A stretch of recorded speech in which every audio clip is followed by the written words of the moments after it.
guys so much for tuning back in with me. I genuinely do appreciate it. Welcome back to my channel. I hope y'all ready to get a different side of me because I'm going to be opening up about my spiritual transition. I'm currently on one right now. I've been through this before, but back then I had more courage to just up and leave certain things, certain people, certain places. And right now, since I'm an adult, some things I feel like are tokens of permanency, and spirit like, sis, absolutely not. So without further ado, let's get right into this video. And also make sure you guys like, comment, and subscribe. I am going through a spiritual transition. So I am forced to evolve beyond the person that I've been. And I knew that this was coming, but I tried to do everything in my power to avoid it. But if you know, you know. And when spirit has something in the works for you and it's aligned with your life and your journey, no matter if you want it to happen or not, it's going to happen. And that's kind of what went on with me. So since September, I was feeling really down, like lifeless. I feel like I just really was existing. My life was literally a routine. Going to work, coming home, talking to the same people about the same things, and doing it all over again.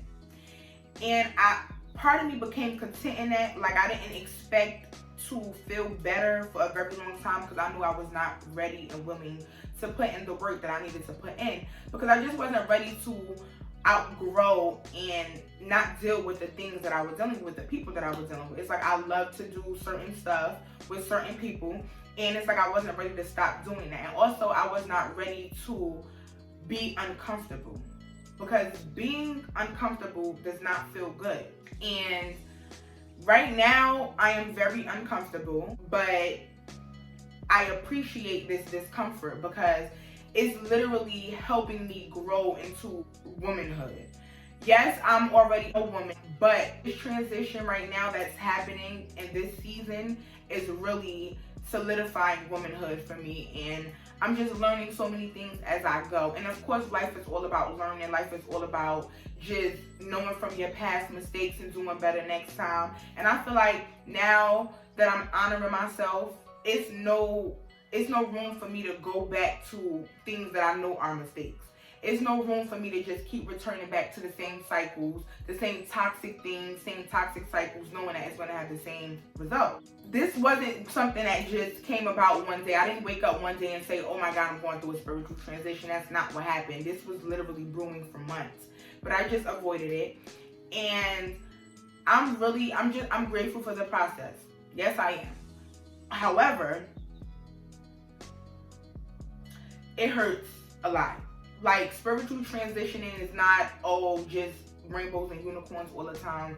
It's not smiles and giggles. It's none of that. And I think a lot of people think that it is, and it's really not. It hurts because you're going through this transition. You are literally stripped from things that you love with your entire being. You hear me? It may not just be people. It could be a place. It could be a job. It could be whatever. You will be stripped of everything that can't go to the next level and step with you.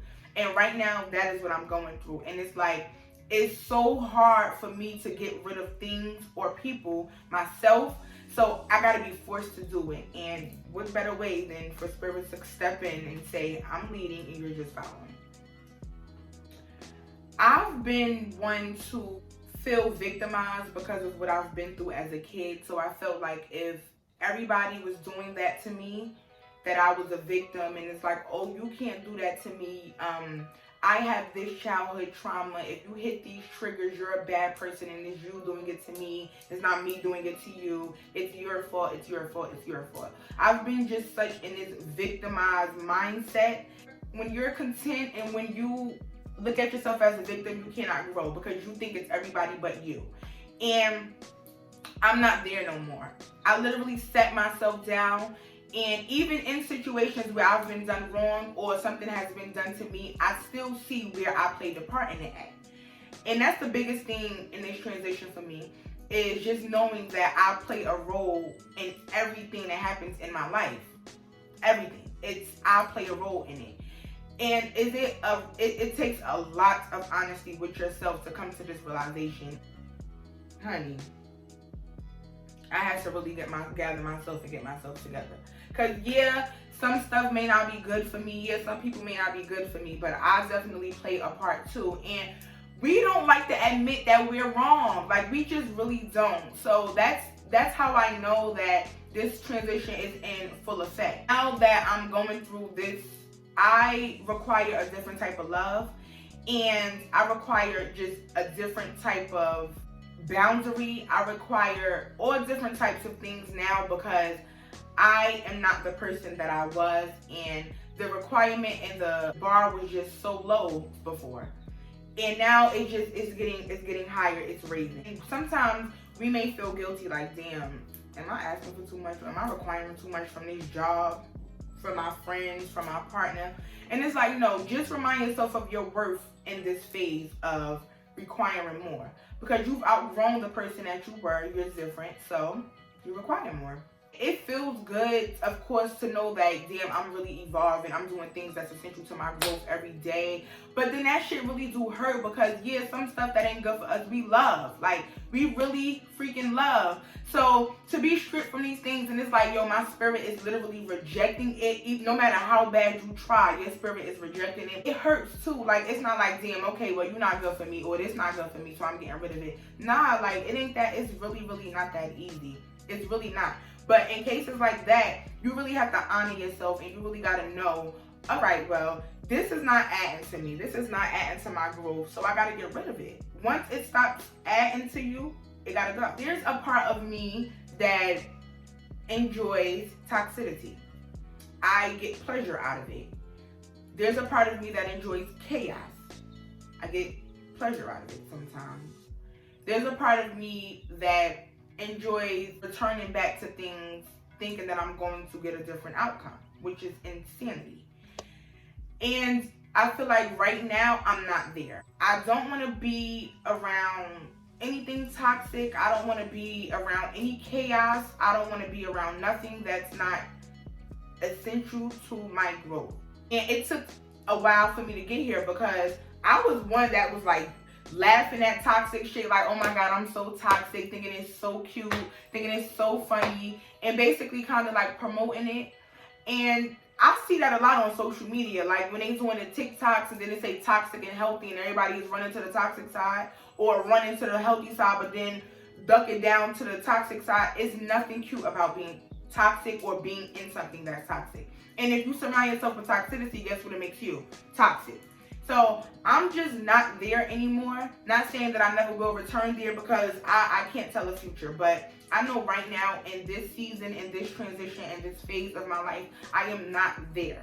I want no parts or nothing that's toxic. It's really scary how this can really just happen out of nowhere. One day you could just be enjoying something so much. And then the next day it's like your spirit is just rejecting it. Like you just cannot get back to enjoying it how you were that day prior. It's really scary, and when you're so content with where your life is, yes, a spiritual transition can be an interruption. I feel like in those moments we need to honor ourselves and just know that this is for our best interest. So many things are coming into perspective for me, and I can see the transition every single day. Like, I used to have a problem with telling people, okay, well, I need this from you. I want this from you. I require this from you. I require that from you. And yes, I do have a big mouth. Yes, I'm always talking my stuff. And yes, I tell people, oh, you're not about to do this, that, and the third to me. But when it comes to sentimental stuff, like, okay, well, I need you to be emotionally available to me. Or I need you to love me some more. And stuff like that. I wasn't really speaking up for myself and honoring my feelings. So now I'm doing that, because when you dishonor yourself, it's no way you can honor somebody else. When you are pouring from a half empty or empty glass, you cannot pour into nobody else. You can't be good to everything but you. Because if you're not good to you, you're not good to anything. If you're not good for you, you're not good for anything. So I see a lot of people be like, oh, I'm a mother before I'm anything. No. You have to be yourself before you could be anything. You have to be a good you before you can be anything. Before you could be a good mother, before you could be a good friend, before you could be a good anything, you have to be a good you. And that's where I'm at right now. I'm worried about being a good Emia. I'm not worried about being a good friend. I'm not worried about being a good daughter. I'm not worried about being a good girlfriend. I'm not worried about any of that. All of those roles are ceased and at a halt right now. I am getting myself together, because I'm not going to say everybody just was toxic to me. I may have been toxic to some people as well. I'm not going to say everybody did things to me, because I've done things to people as well. So right now, in the midst of my transition, I'm getting me together. Like, I'm getting my spirit together. I'm getting my attitude together. I'm getting my mouth together. I'm getting things together for me right now. Everything else, I'm not playing any roles right now. And another thing that this transition is helping me with is saying no. So I really want us to normalize saying no without giving an explanation. When you say no to somebody and they like, why? Because I don't want to. That's it. They don't have to know why you don't want to. Be confident in your no. That is what this is also teaching me. If you have $1 million and somebody asks you for $1 and you don't want to give it to them, you have every right. You're not obligated to do things that you don't want to do. There was so many times I wanted to say no, but I said yes. There was so many times I didn't want to do something, but I did it. Not honoring myself, but honoring somebody's wants and somebody's expectations from me. And right now, everything, all of that stops. And if that makes me look like a bad person, if that makes me look like a selfish person, it is what it is. But I'm doing everything for Emia right now. I'm getting Emia together. It took for me to try to avoid this process for it to just hit me and come down on me hard and weird as though I couldn't stop it. So I'm here. I'm going through it. I'm growing through it. And I'm glowing through it, because y'all see my skin, period. And I'm not an expert. I don't got all of the answers, but I know my experiences and I know the work that it takes to go through this, get through it, and just be better after it. So that's basically what I'm going through now. And this transition, it's not all good, but I'm just surprised at my ability to actually step into things that are outside of my comfort zone. And it's not a one-day thing, it's not a two-day thing, it's not a week thing. Like, this is a consistent thing. I'm paying attention to myself. I'm paying attention to my feelings. I'm paying attention to what my soul rejects. I'm paying attention to all of that. I'm tuned in with myself. I'm literally, like, my mind is on me. My mind ain't on no money. My mind ain't on no friends. My mind ain't on no bitch. My mind ain't on no nigga. My mind is simply on me right now. It feels wonderful, because ain't nobody gonna get me together like me. Ain't nobody gonna be good for me if I ain't good for me. Ain't nothing gonna be good for me, not even $1, if I'm not good to me and for me. So that's where I'm at with it. If you can resonate with this, if you're going through this, stay strong. It's very much uncomfortable, and it's not always a good feeling every day, but stick through it. You got this. You're going to be a beautiful garden when this is finished. So just feed yourself, nurture yourself, and definitely honor yourself and your feelings. Stay strong. We got this. We definitely got. I hope this video helped you guys out, and I was transparent enough to where as though you guys got an understanding of what my spiritual transition is. Thank you guys so much for tuning in once again. I genuinely appreciate it. Make sure you guys like, comment, and subscribe, and I will see y'all tomorrow. Mwah.